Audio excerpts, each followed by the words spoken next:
तो मैंने ऐसा कहा कि हम लोग पहले उसके डिसिप्लिन को समझें।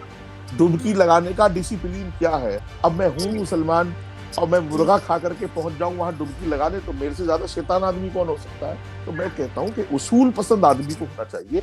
हिंदू भाइयों को इस बात से कभी परहेज नहीं रहा कि कोई मुसलमान मंदिर ना आए। चलिए, लेकिन देखिए, अगर इस्लाम में रहते रहते आस्था की डुबकी लगाने के लिए संगम की, त्रिवेणी की उस पावन धरा पर वो जाकर वहां पर आध्यात्मिक यात्रा को अपने सनातन के हिसाब से आगे बढ़ा रहे हैं, तो इसको लेकर इस्लाम में क्या मेंशन है? इस्लाम क्या कहता है? क्या ये हराम है?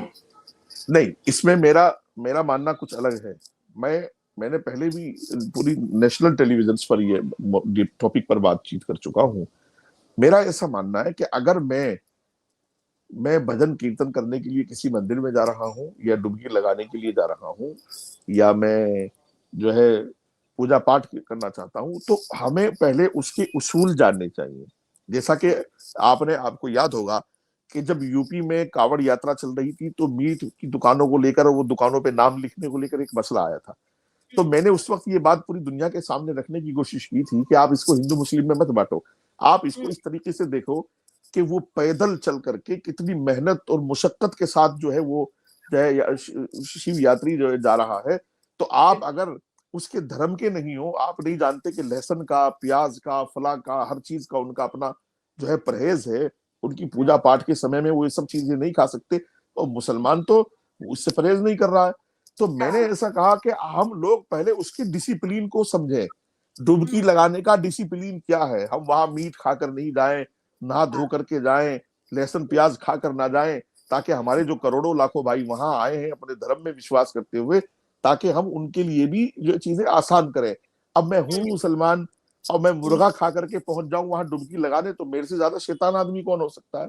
तो वहां डुबकी लगाने से मुझे किसी की कोई एतराज नहीं, लेकिन मैं मुसलमानों से हमेशा से कह रहा हूं कि अगर आपको डुबकी लगानी है, या शिव यात्री बनना है, या उनकी सेवा भी करनी है, तो पहले उनके डिसिप्लिन को समझो। आपको नहा के धो के साफ सुथरा रहना है। आपको मीट मांस मछली अंडा लहसुन प्याज का परहेज करना है। सात्विक भोजन लेना है। आप आपके लिए आसान तो है लिखवा देना कि सात्विक भोजनालय, लेकिन आप तो लहसुन प्याज खा करके वहां बैठे हुए हो। तो मैं कहता हूं कि उसूल पसंद आदमी को होना चाहिए और डिसिप्लिन के साथ थोड़ा काम लेना चाहिए। ये मेरा मानना है।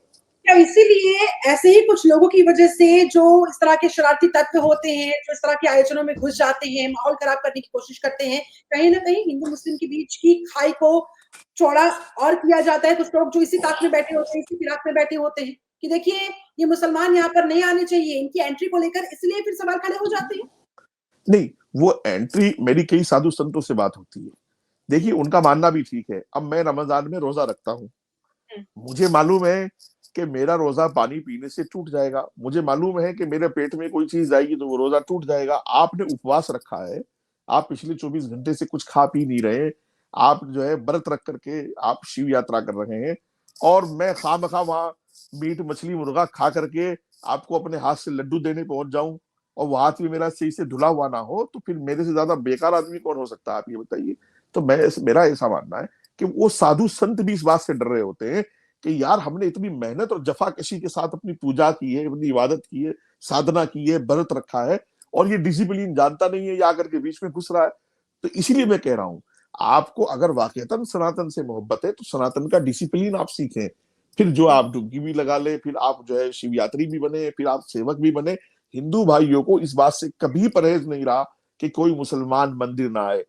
हमेशा हिंदू, हमारे सनातन के लोग मंदिर में मुसलमानों का स्वागत करते रहे।